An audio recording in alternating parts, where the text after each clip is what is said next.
Assalamualaikum warahmatullahi wabarakatuh. Di sebuah kampung kecil yang terletak di pinggiran kota, terdapat seorang pria paruh baya bernama Pak Mansur. Pak Mansur adalah seorang tukang kue putu, yang setiap malam berkeliling menjajakan dagangannya. Suara khas uap yang keluar dari cetakan bambu, disertai bunyi "ngiit" yang mendayu dari peluitnya, selalu menjadi penanda kedatangannya. Malam itu, seperti biasa, Pak Mansur bersiap-siap untuk memulai rutinitasnya.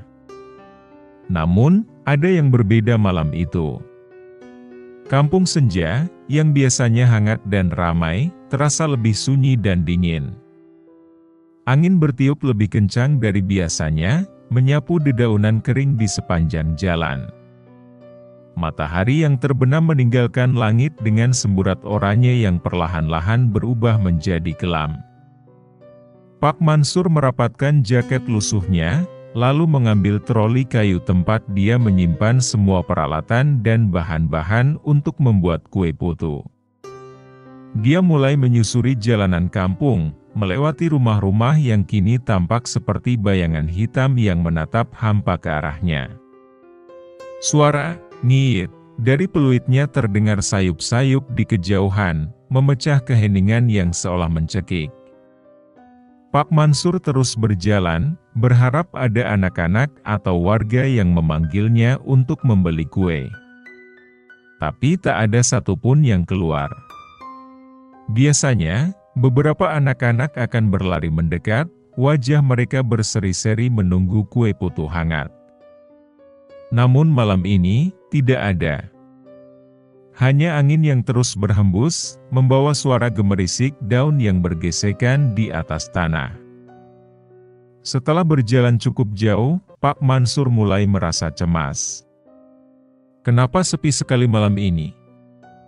Pikirnya. Ia memutuskan untuk mengambil jalan pintas melewati sebuah gang kecil yang dikenal sebagai Gang Senyap. Gang ini jarang dilalui warga karena terkenal gelap dan jarang ada lampu penerangan. Setibanya di mulut gang, Pak Mansur merasa ragu. Apakah harus melewati sini? Pikirnya sambil menghela napas panjang. Tapi dorongan untuk segera pulang dan menyudahi malam yang aneh ini membuatnya melangkah masuk.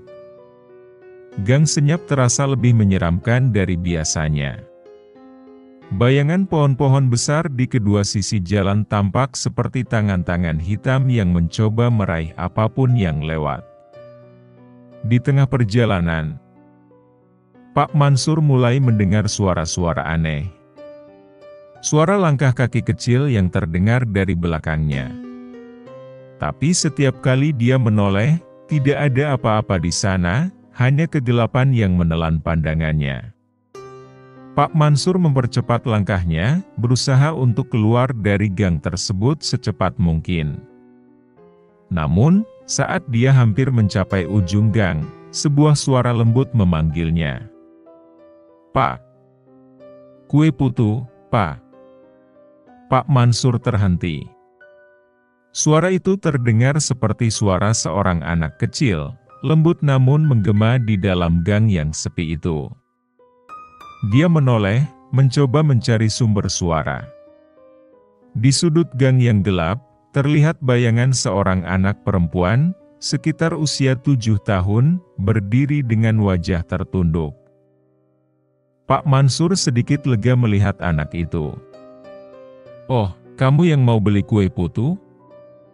Tunggu sebentar ya," ucapnya sambil mempersiapkan adonan kue putu di cetakannya. Anak itu tetap diam, tidak bergerak sedikit pun. Pak Mansur, yang merasa tidak enak karena membuatnya menunggu, segera menyelesaikan kue putunya dan menyerahkannya kepada anak tersebut. "Nak, ini kuenya. 1 atau 2?" Anak itu mendongak perlahan. Wajahnya yang sebelumnya tertutupi bayangan kini terlihat jelas di bawah lampu jalan yang redup. Namun yang membuat darah Pak Mansur membeku adalah matanya. Mata anak itu hitam sepenuhnya, tanpa sedikit pun putih yang terlihat. Senyum lebar yang tidak wajar terbentuk di bibirnya yang pucat. Pak Mansur mundur selangkah, tapi dia terlalu terkejut untuk berlari. Tangan anak itu perlahan terulur mengambil kue putu dari tangan Pak Mansur. Namun, sebelum kue itu menyentuh tangannya, kue tersebut jatuh dan menggelinding di atas tanah yang lembab.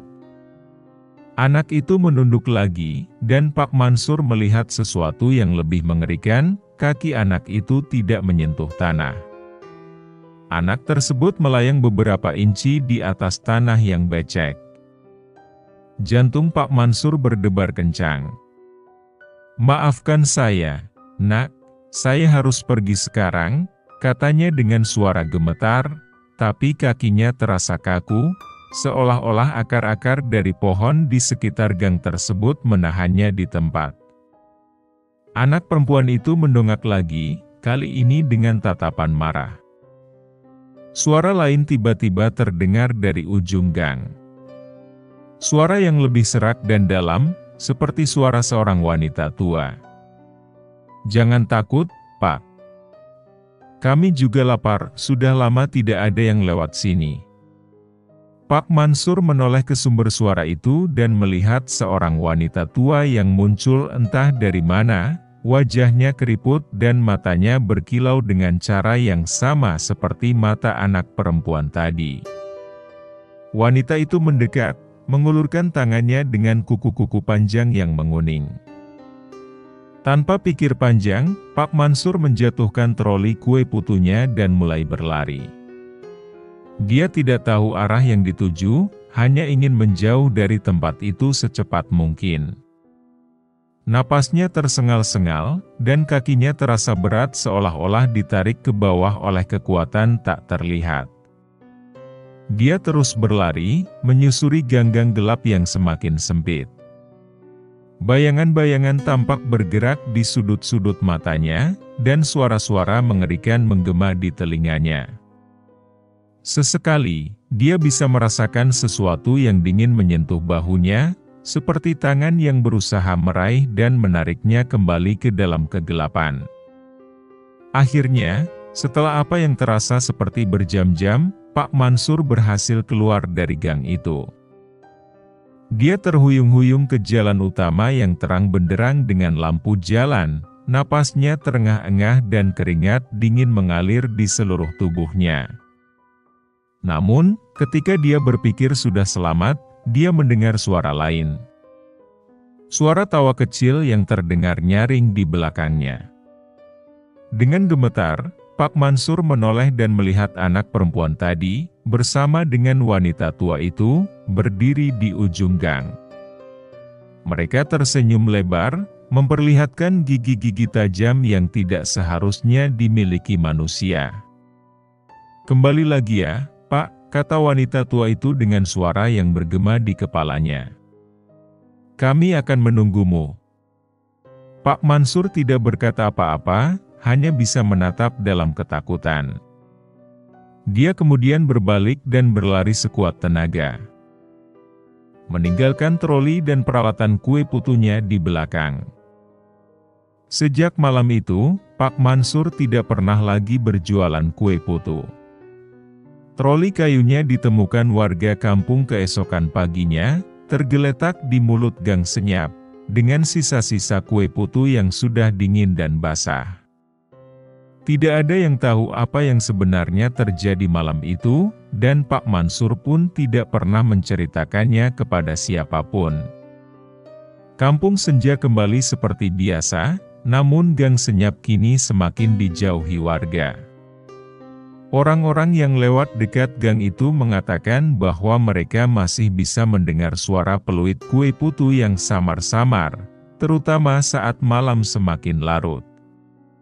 Dan kadang, mereka juga melihat bayangan seorang anak kecil dengan mata hitam yang melayang di ujung gang, menunggu seseorang yang mungkin berani masuk lagi ke dalamnya.